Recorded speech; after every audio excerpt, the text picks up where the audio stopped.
Good evening.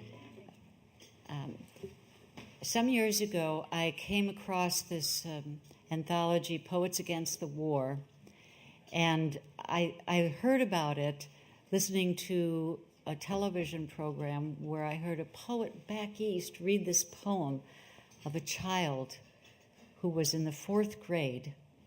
And I immediately went and got the anthology so I could have a copy of this poem titled, If You Are Lucky in This Life, written by Cameron Perry, who was a 4th grader in a school in Michigan. If you are lucky in this life, a window will appear on a battlefield between 2 armies. And when the soldiers look into the window, they don't see their enemies. They see themselves as children. And they stop fighting. And they go home and go to sleep. When they wake up, the land is well again.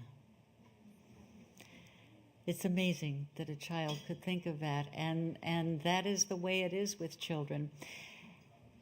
They see things simply, and they see peace simply, and they think about it all the time.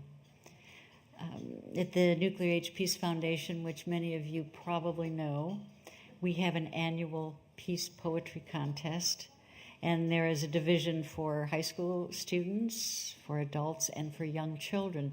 And David asked if I would read the poem that was the winner this year in the youth category for 12 years and under.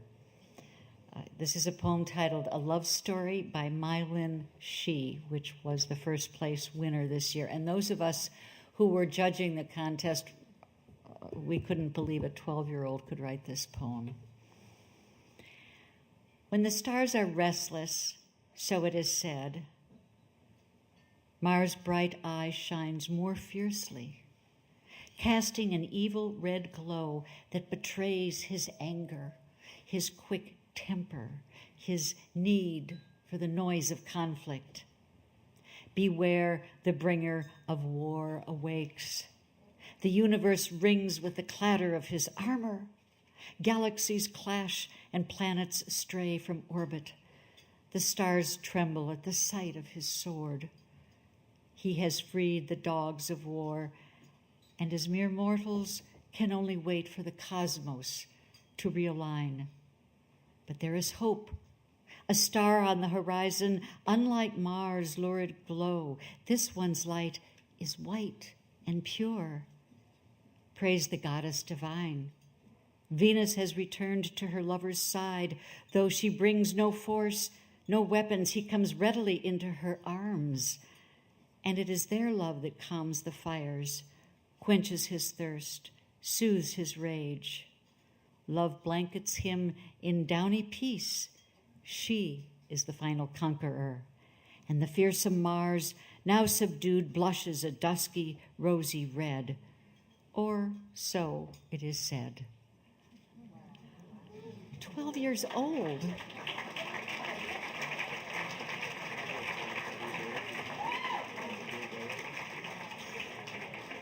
So much for women being from Venus and men from Mars or something like that. I don't know. Amazing. Reading a poem like that from a child makes me want to give up, naturally. I'm foolish to have tried, but nevertheless, David asked if I would like to write a poem for tonight. David, thank you very much for Women in Peace. And I read about our wonderful recipients that are going to be receiving our award tonight, and I also went on the internet, and it's just so amazing what women are doing for peace all over the world, and I was so moved by so much of what I read, and I thought, how can I put all that into a poem? But I tried.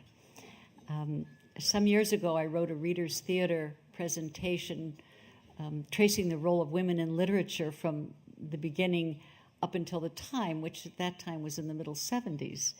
And one of the things that I found out, which I'm sure all of you have heard in your lives, is this question that Sigmund Freud asked, what do women want?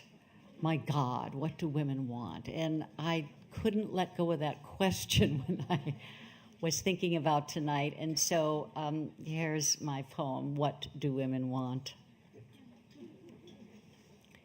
We want to be rain and thunder. Want our voices to summon sustenance from our battered earth. We want to be heard in the sheaves of wheat, the rustle of scarves. Want to fling a stone of hope in the still pond. Watch ripples pulse across the great divide. Want to step from behind war's shadow. Want to be sun, gather and stand in gardens we've planted, firmly rooted, up to our ears in green, rich in food that bulges from each mound, and heavy branch as we hack back vines that choke us all.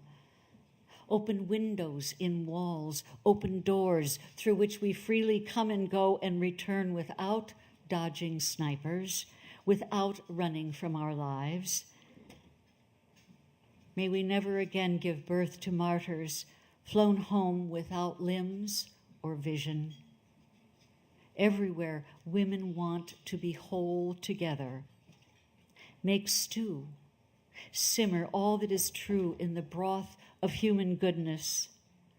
Invite every man, woman, and child to toss in a favored spice, a wish, a way to rebuild our fractured world.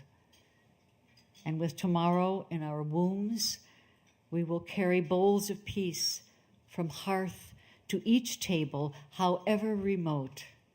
This is what we want.